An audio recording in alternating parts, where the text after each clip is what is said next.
ఇప్పుడే country delight యాప్ని download చేసుకోండి. Download the country delight app now. Journalist, anchor, రచయిత్రి స్వేచ్ఛ సూసైడ్ చేసుకున్న సంగతి తెలిసిందే. తనకు ఒక పాప ఉంది. అదే కేసులో పూర్ణచందర్ నాయక్ అనే వ్యక్తిని అరెస్ట్ చేశారు. అతను ఒక లెటర్ కూడా రిలీజ్ చేశాడు అరెస్టుకు ముందు.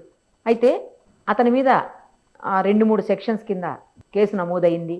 అరెస్ట్ తర్వాత అతన్ని జైలుకు కూడా పంపించారు. ప్రస్తుతం ఆయన తరపున వాదిస్తున్నటువంటి అడ్వకేట్ శ్రవణ్ గారు మనతో లైవ్ కాల్లో అందుబాటులో ఉన్నారు. ఒక్కసారి ఆ కేసు ఏ స్టేజ్లో ఉంది, ఏంటి అసలు దానికి సంబంధించినటువంటి డీటెయిల్స్, ఏ సెక్షన్స్ కింద కేసు నమోదైంది అన్నీ కూడా వివరాలు ఆయన అడిగి తెలుసుకుందాం. సార్ నమస్తే అండి. నమస్తే మ్యామ్. సార్, శ్రవణ్ గారు, ఈ కేసుకి సంబంధించిన పూర్తి వివరాలు మీ దగ్గర ఉన్న ఇన్ఫర్మేషన్, ఎందుకంటే ఆయన ఒక లెటర్ రాశారు. ఆ లెటర్ అసలు ఆయన రాశారా లేకపోతే అది వేరే ఎక్కడ నుంచి అన్న వచ్చింది అనేది కూడా డౌట్ ఉంది. రీసెంట్గా ఆయన వైఫ్ కూడా ఒక వీడియోని రిలీజ్ చేశారు. అందులో కూడా ఏంటంటే ఆవిడ పోక్సో చట్టాన్ని పెట్టారు. అసలు అలాంటిది ఏమీ లేదు, ఎప్పుడూ కూడా పూర్ణచంద్ర గారు అలాంటిది చేయలేదు, అమ్మాయిని కన్న కూతురులాగానే చూసుకున్నారు అంటూ ఆవిడ వీడియో రిలీజ్ చేశారు. పోక్సో చట్టం పెట్టడం, మరి ఆవిడ ఇలా మాట్లాడడం, అసలు ఏం జరిగింది, కేసు ఏ స్టేజ్లో ఉంది, ఏంటి ఆ డీటెయిల్స్ మీరు చెప్పండి sir. Purnachander day before yesterday రాత్రి 11 గంటలకి నా సమక్షంలోనే నాతో పాటు పోలీస్ స్టేషన్కు తీసుకెళ్లి సరెండర్ చేయడం జరిగింది.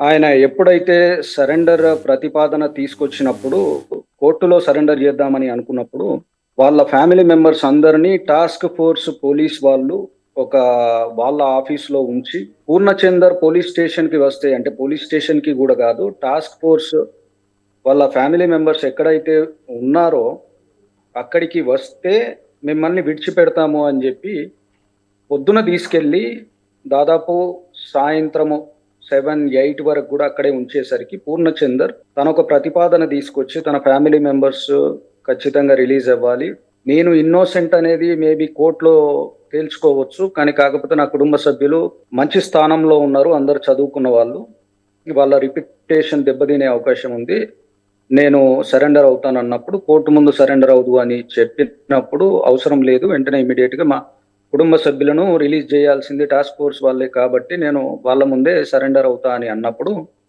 నేనన్న విషయము the FIR has been registered before Chikkadpally police station కాబట్టి let's do not meet the task force police, Chikkadpally పోలీస్కి వెళ్దాము, అక్కడే మీరు సరెండర్ అవుతారు అని చెప్పి రాత్రి 11 గంటలకి అక్కడ సరెండర్ అవడం జరిగింది. ఈలోపు అతను నా దగ్గర నాకు చెప్పింది మాత్రము నాకు 7 to 8 మధ్యలో ఒకసారి కాల్ చేసి చెప్పినప్పుడు సరెండర్ అని.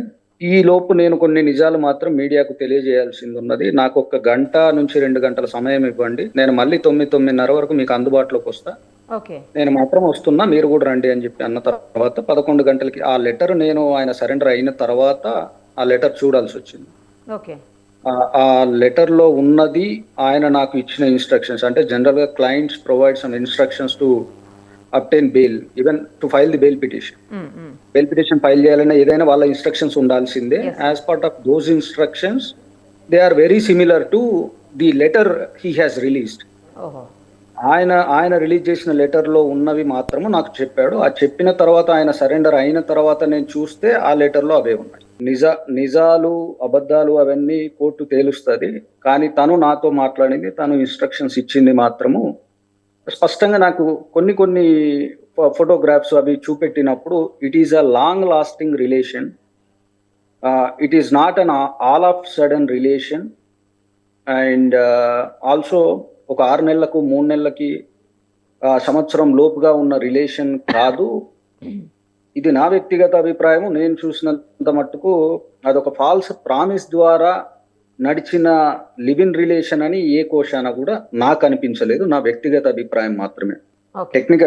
టెక్నికల్ ఆస్పెక్ట్స్, లా ఆస్పెక్ట్స్ అన్ని మీకు నేను మాట్లాడతాను, కాకపోతే నా వ్యక్తిగత అభిప్రాయం 5 సంవత్సరాల long lasting relation, live in relation with a mutual consent, as stated by Supreme Court time and again several occasions. Supreme Court చెప్పింది కూడా అదే, ఒక లాంగ్ లాస్టింగ్ రిలేషన్ అంటే up to a significant time, significant period, అంటే ఒక 5 సంవత్సరాలు అనేది significant period. అది ఏ ఇద్దరి మధ్య కూడా వితౌట్ మ్యూచువల్ కన్సెంట్ అది అవ్వదు. తను మ్యారేజ్ కోసము ప్రామిస్ చేసి, అంటే ఇప్పుడు చెప్తాను. FIR 182 of 2025 which is registered at Chikkadpally police station. అందులోనే ఆయన సరెండర్ అయింది. Yesterday the police has taken him into remand. Okay. Now he's into judicial custody. ఇప్పుడు ఇవాళ బెయిల్ పిటిషన్ మూవ్ చేస్తున్నాము. అందులో ఆ 182 of 2025 FIR లో సెక్షన్స్ పాయిస్ చేసింది. The police has posted 69 of BNS and 108 of BNS. 69 of BNS and 108 of 108 of BNS. Okay. 69 of BNS. ఇప్పుడు మీకు టెక్నికల్ ఆస్పెక్ట్ చెప్తాను. ఇందులో ఎటువంటి వ్యక్తిగత అభిప్రాయాలు ఏమి లేవు. ఫస్ట్ ఆ రెండు ఏంటో చెప్పండి. 69 of BNS ఏంటంటే sexual inter course is obtained by a false promise for the marriage okay అనేది మీకు crux of the section, content of the section. అందులో ఈయన పెళ్లి చేసుకుంటాను అని ఫాల్స్ ప్రామిస్ చేసి సెక్షువల్ ఇంటర్ కోర్స్ అనే దాన్ని ఉపయోగించుకున్నాడు అనేది అభియోగం. ఓకే. దీని తర్వాత రెండవది 108 BNS. It is an abetment to suicide, ఆత్మహత్యకు ప్రేరేపించడము అనేది రెండవ section. These two sections are posted in crime number 182 of 2025 before Chikkadpally police station. Okay. ఈ FIR వర్క్ ఇది. ఇందులో ఈ రెండు ఆస్పెక్ట్స్ లో చూస్తే 69 of BNS అంటే జనరల్ గా లేమాన్ టర్మ్స్ లో కూడా మాట్లాడుకుంటే he has obtained sexual intercourse by a false promise of marriage అని అంటే 2020 నుండి సెక్షువల్ ఇంటర్ కోర్స్ తీసుకున్నాడు పెళ్లి చేసుకుంటాను అని. ఎందుకంటే Swecha, she's a reporter and she's a writer and she's also a fighter, I can say. ఆమె 5 సంవత్సరాల ఒక లాంగ్ టర్మ్ రిలేషన్ ని అతను సెక్షువల్ ఇంటర్ కోర్స్ కోసం వాడుకుంటా ఉంటే ఆ విషయాన్ని ఎంటర్టైన్ చేయగలిగినంత చిన్న మనస్తత్వము ఒక మెచ్యూరిటీ లేని అమ్మాయి ఏ మాత్రం కాదు. She's a renowned journalist across the state. She has interviewed many professionals and she has all the knowledge and awareness to write anything. ఒక 5 సంవత్సరాలు ఒక అనామక వ్యక్తి సెక్షువల్ ఇంటర్ కోర్స్ ద్వారా తనను వాడుకుంటున్నాడు అనే విషయాన్ని అలో చేసేంత మెచ్యూరిటీ లేని మనిషి కాదు స్వేచ్ఛ. ఇది 69 BNS. There are various supreme court judgments in support of the 69 BNS. అది ఏంటంటే live in, there is a small thin line ఉంటుంది లివ్ ఇన్ రిలేషన్ కి, sexual intercourse by false promise కి, రేప్ కి. సుప్రీం కోర్టు చాలా వాటిలలో clear గా చెప్పింది చాలా కేసుల్లో. Time and again iterated the apex court, if there is a significant period the couple is in live in relation, that cannot be treated as, if it is by a mutual consent, it cannot be treated as a rape as well as a false promise. This false promise is suspicious one. It cannot be sustained in the eyes of law. 5 సంవత్సరాల పాటు అంటే ఈ కేసులో 5 సంవత్సరాల పాటు అనుకుంటే ఒక అనుమానాస్పదంగా ఉండే దాన్ని వ్యక్తం చేయాల్సి వస్తుంది, అనుమానం వ్యక్తం చేయాల్సిన కండిషన్ కోర్టుకు వస్తుంది. 5 సంవత్సరాల పాటు సాధ్యం కాదు, 5 నెలల పాటు ఒప్పుకోవచ్చు. అని 5 సంవత్సరాల పాటు సాధ్యం కాదు. ఇది ఒక technical aspect as far as 69 of BNS is concerned. Whereas 108 of BNS is concerned, abetment to suicide. Abetment to suicide అంటే తాను వాళ్ళు ఇచ్చిన కంప్లైంట్ లో కూడా పెళ్లి చేసుకోమంటే పెళ్లి చేసుకోలేదు అనేది all of a sudden demand ఆమె రేజ్ చేసినప్పుడు, ఆయన రిఫ్యూజ్ చేసినప్పుడు ఈ పరిస్థితి తలెత్తింది అని చెప్తా ఉన్నారు. ఇందులో కూడా there are various Supreme Court judgments. If any incremental loneliness or existing any such type of tendencies, emotional tendencies, suicidal tendencies, incremental loneliness, the entire environment she has been raised, circumstances, అంటే తను పెరిగిన పరిస్థితులు ఏవైనా తను ఎదుర్కొన్న పరిస్థితులు వేటిని కూడా బేరీజ్ అయ్యకుండా కోర్టు కంప్లైంట్ లో రాసిన విధంగా ఒకేసారి నువ్వు నన్ను పెళ్లి చేసుకో అని అడిగితే నేను పెళ్లి చేసుకోను అని అతను అంటే on the fly, it cannot be an abetment to suicide, it must be an incremental. సంవత్సరం బై సంవత్సరం, ఇయర్ బై ఇయర్ తన లోపల ఉన్న ఆ మానసిక స్థితి అనేది court will take into consideration. ఇవి ఆ ఉన్నటువంటి supreme court judgments, various high courts judgments ని బట్టి చెప్తున్నదే తప్ప ఓన్ గా చెప్పే విషయం కాదు. వ్యక్తిగత అభిప్రాయం అసలే కాదు. ఎందుకంటే formally it was 306 IPC abetment to suicide. It was a very famous section.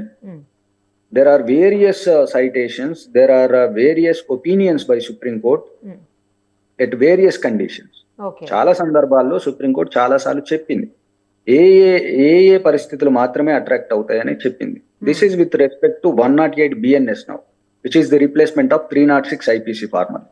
Okay. ఇది వచ్చేసరికి 182 of 2025 FIR at Chikkadpally police station. The complainant is the father of deceased Swecha. ఇది అయిపోయిన తర్వాత పరిస్థితులు నడుస్తూ ఉన్నాయి. తను లేఖ రాయడము, తర్వాత సరెండర్ అవ్వడము, తెల్లవారుజామున పోలీసుల అదుపులో నుండి వాళ్ళు కోర్టు ముందు ప్రొడ్యూస్ చేయడానికి తీసుకుపోయే కంటే ఒక 6-7 గంటల ముందు, అంటే తను లేఖ రిలీజ్ చేసిన తర్వాత somehow I'll again relate to various Supreme Court judgments again. There is an increased or approved version. First రోజు పాప మాట్లాడినప్పుడు ఆమె 13 సంవత్సరాల అమ్మాయి, ఆమె గురించి ఆమె మానసిక స్థితి గురించి మనం ఎటువంటి కామెంట్ చేయడానికి లేదు, మనం వేరే అవతల మనుషులం కాబట్టి. మొదటి రోజు తను చెప్పిన ప్రతి పరిస్థితి, తను చెప్పిన ప్రతి విషయము వాళ్ళిద్దరి మధ్యలకు సంబంధించి ఉంది. ఎప్పుడైతే నిజానిజాలు పూర్ణచందర్ బయట పెట్టిన తర్వాత మీకు ఒక సుప్రీంకోర్టు జడ్జిమెంట్స్ ప్రకారము ఒకసారి రిఫర్ చేస్తే it is referred as an afterthought. Afterthought అనేది it is a famous technical word which is referred. మీకు మొదట ఎఫ్ఐఆర్ జరుగుతున్నప్పుడు చెప్పిన కంప్లైంట్, అందులో విషయాలు, ఇందులోనే మళ్ళీ ఒకవేళ ఆ సెక్షన్ ఏమన్నా యాడ్ చేస్తే సమస్య అవుతుంది, it will become an improved version, లేకపోతే ఆఫ్టర్ థాట్ ప్రాసెస్ అని ఆ కేటగిరీలోకి రాకుండా క్రైమ్ నెంబర్ 184 of 2025 అనేది ఒకటి కొత్తగా వచ్చింది.